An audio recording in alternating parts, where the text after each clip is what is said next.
the myth, the deadly legend, Mr. Corbin Bernsen. Thank you so There much we for are. talking to me today. Thanks, man. Excellent. So, you in upstate New York right now? No, I'm in Los Angeles, actually, renovating an old house that we've had for a while. We started it before all this happened. Had to shut it down for a while, but now now we're racing again to finish it before they shut everything down again out here. So Yeah, it's been a mess out there. So yeah, tell me about A Deadly Legend. How'd you get involved in that? Is it because, it's an independent film from New York and that's where you have a summer house? Yeah, no, that's where we live. My wife and I live there. Wait, this is bad background. Let me fix this background. Too light. Lighting. There we go. It looks like I'm like, look at that blast behind my head. That looks cool. Look, you got a good background there, man. I'll just lay Yeah, backwards. it's the wall. Here we go. I just moved upstate. My wife and I just moved upstate New York to the Hudson Valley. We got out of LA. And we chose up there partially for the beauty, but also there's this burgeoning film community there, and it's 2 hours from New York City. Within a week or so, I think I contacted the local film commissioner and said, hey, I'm up here. Is there work around here? Tell me about the business up here. And the next day, I got a phone call from the producers of this movie and said, would you like to be a part of our movie? And I thought, yeah, great. Send me the script. I probably would have jumped in without even seeing the script because I was just so thrilled within a day up there to be doing a movie where I just moved to. Then I read the script and, I saw not a unique story, but I saw a story that, had structure to it. I say not unique in not a bad way, but, land developers want to go in and, excuse me, a little bit of CV COVID there. But I don't have a mask on. Nobody's here. It's cool. All good. Although a guy did sneeze at me just like outside his store the other day. I was like, are you serious, dude? Anyway, the story's, like I said, it's not unique, but it's not bad that it's not unique. It's just that land developers discovering, basically ancient burial ground or America's Stonehenge. And they want to open up the rocks to another world that we all have to tell them is not a good idea. Right. And that's a good story. I mean, I like, it's like discovering the house of evil and, So you basically went to a new town, you started knocking on doors, you're like, I'm here, put me in a movie. They did. You're going to be mayor, maybe a little league coach with, your history there you in the go. league. So who knows? Yeah, well, I mean, any of those things would work because, I don't know. Is there little league anymore? Isn't the world sort of done with everything? Yeah, I guess Except for Zoom. People at Zoom are doing very well. Yeah, I bet. No, this is great. So happy we're talking. So back to the movie. It seems like, you have a crystal shop there. And do you believe in the healing powers of crystals? Because I'm in LA. I have a couple of friends out here. They swear by it. And I'm always like, what are you talking about? Get that rock out of my face. Then she's like, no, I channeled energy and I won $2,500 on a scratch ticket. And I'm like, all right, give me that crystal.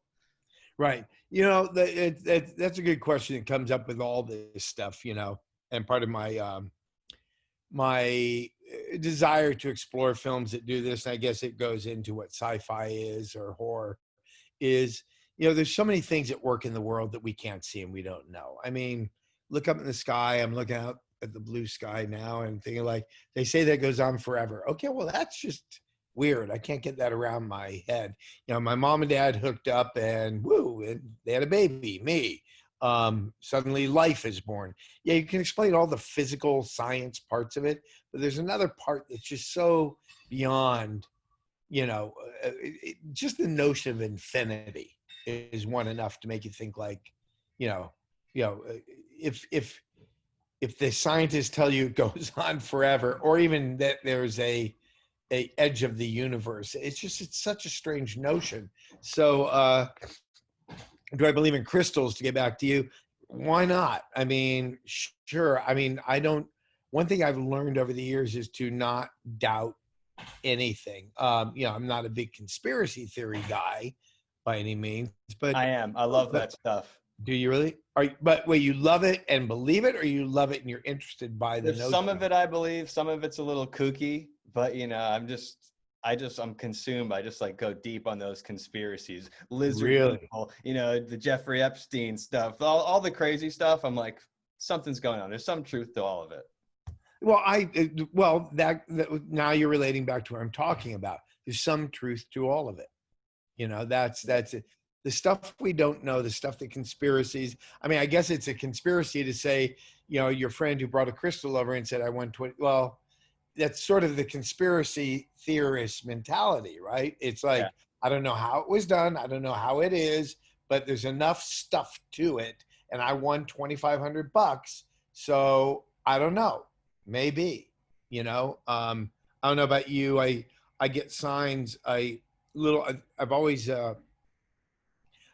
thought there's little winks throughout our life at us if we choose to see them. I turn and I look at a clock often and it says 4:44.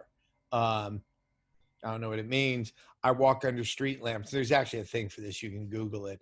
I forget the name of it right now, and street lights go out when I walk under them. So, you know, I don't know, man. Maybe why not? Hey, you know, as kooky as it all is, or even going back to your thing, conspiracy theories, as kooky as it all is, there's something to it, Something's out right? there. Right. Something's in the woods. Something's in the woods, right? So, you know, this is a supernatural thriller. You used to do some family-based films. Like, I hope we didn't lose you to the dark side. No, God, no, man, no. My fascination with faith-based films, not family, but Right, right. faith-based films, was it covers some of the same territory, and I believe in God. Now, what God is, we could do another 2 hours on, so we won't do that. But um, it goes back to that belief again, that which I don't know, can't see, can't touch, feel, or whatever. How can I have a belief in it? And that is the nature of belief, right? You don't know conspiracy. I'm going to keep going back to you now. You don't know, but that is the nature of belief. You said it. I just know there's got to be something to it, right? So that's sort of my take on faith. It's not like do this and do that and therefore you'll go to heaven. That's manufactured stuff. But the deeper part of faith is what I was interested in, and actually it sort of pushed me away too, because the mandates of being on the Blockbuster shelf that says you're a faith-based movie are, you know, no language, no smoking cigarettes, no doing. I had a ridiculous movie that I wrote and directed, and they asked me if I could take the smoking out, and I said, but smoking's how they find out the building got burned down. That's like Yeah. some kid was smoking and flicked his cigarette. You know, can you find some? I said, no, I can't. It's like part of the whole story. You know, So you but kept it? yeah. All right, good. Now that said, over the course of films, I kept getting pushed out and pushed out. And at the end of the day, you know, you've taken money from people, you want to sell it, you want to get a distribution deal. And I kept selling it out. And I just finally said, I can't do it anymore. You know, I don't mind doing a great faith-based movie. I don't mind what they call a conversion story, where somebody is really in trouble. You know, they drink their drugs, whatever they're doing, but they're at such real dark depths of despair, and maybe they find Christ and they get through it because of words or feelings that take them away from it. But you know, most of the time they just want to sanitize the whole process, and I Yeah. think it's so much bigger than that. Anyway, So this was a supernatural thriller, almost a horror movie. Do you yeah, have any personal supernatural experiences? You ever seen a ghost, anything like that? I did. Well, I think I was young, probably about 19. Uh, I lived in this back house of my parents' house out near the garage. And every time we moved, we always turned the garages into a place for this great aunt that I had. And and Auntie Mame was her name. And so she died in this room that became my cool room when I was 19, right? Yeah. My Led Zeppelin room. Uh, And I was pretty much doing, you know, everything that, you know, a kid does in the 60s, you know, between music and getting loaded and smoking pot and whatever. And I was laying in bed. I used to get this like paralyzed feeling, and my kids told me they'd gotten it too, but it was more like, you know, you're just doing too many drugs or something. But uh but one night I'm lying there, and I'm kind of lying in this bed where she would lie, not her bed, I had my own bed, but it was where I knew she was. And I swear I saw her at the foot of my bed and just said, stop. She said, stop doing this. This is not the kid I know. And it was over. And it kind of, now was I in some stupor? I don't know. But it was very real to me. And it made me from that point forward be a little more conscious of what I was doing to myself. You cleaned up your act a little bit. You hid the reefer and A little bit. your monologues. There you go. Just a little bit. Cleaned it up just a little bit. Yeah, I'm a But total not cleaned it up, not cleaned it up so much as didn't do it blindly, which allowed me through the course of my life to be a little bit more moderate. I could, I found there was a time to be serious. You're on a set. There's a lot of money at stake and you want to be absolutely, you want to bring your A game. And then there's a time to chill out, and I've been able to do that pretty much my whole life, and not let, the chill out take over my responsibility. Totally. So it must have been nice being on a Deadly Legend where you're kind of like the veteran actor working around all these, younger. The old guy, except I wasn't the old guy. Judd Hirsch was the old guy. Right. Have you worked with Judd before? I have, on a series he had called Dear John, after Taxi. In fact, I built the first house I ever did with my wife. We built during the LA Law big fuck all house. I was telling him that we were building this sort of English farmhouse in Los Angeles. I said, we're looking for beams. He said, oh, I've got beams. I have 2 barns. I thought he said Vermont. Maybe it was upstate New York where he lives. And anyway, he said, you can have them. You just have to pay to have the barns taken apart. And he sent all the wood out to me. And so those beams and barnwood are now sitting in Steve Martin's house because he bought the house from me. Oh, Steve Martin. All right. Very cool. So since, you had a little bit more experience than everyone else on set, it was a first-time director. Were you a mentor to anyone? Do they let you improvise a little bit more since, you know what you're doing? Not, that's a funny thing. It's funny, when you're the veteran on set of a younger crew, very often they won't give you direction or anything. And I love direction. I'm out there just bringing my insanity. Here's my take on it. I'm bringing my insanity to it, wherever my mind wants to go. It's not my job to tether in and shape. That's the director's job. So I very much have to tell people, direct me. It's okay. It's all right. Don't tell me not to. Hey, if I'm late 5 mornings in a row, you have every right to tell me, dude, we're starting. Come on. But being a veteran, they also allow you an occasion to say, just consider maybe doing it like this, although I don't try to do that much to it because then I have to be a director again. And it's so much fun not having to have that responsibility and just being able to be a clown. I bet. Speaking of clowns, funny shows, Psych. It's one of my favorite shows, man. Look at you. The big reveal. I love it. Yep. So did you like the movie? Yeah, I was trying to do some research on you last night, and then I realized that the Psych 2 movie is on Peacock TV. So I'm saving that for tonight. No spoilers. It's really good. It's great. I love that show. What show do you think you get recognized the most from? Is it LA Law, Psych, or maybe just your one time on Star Trek?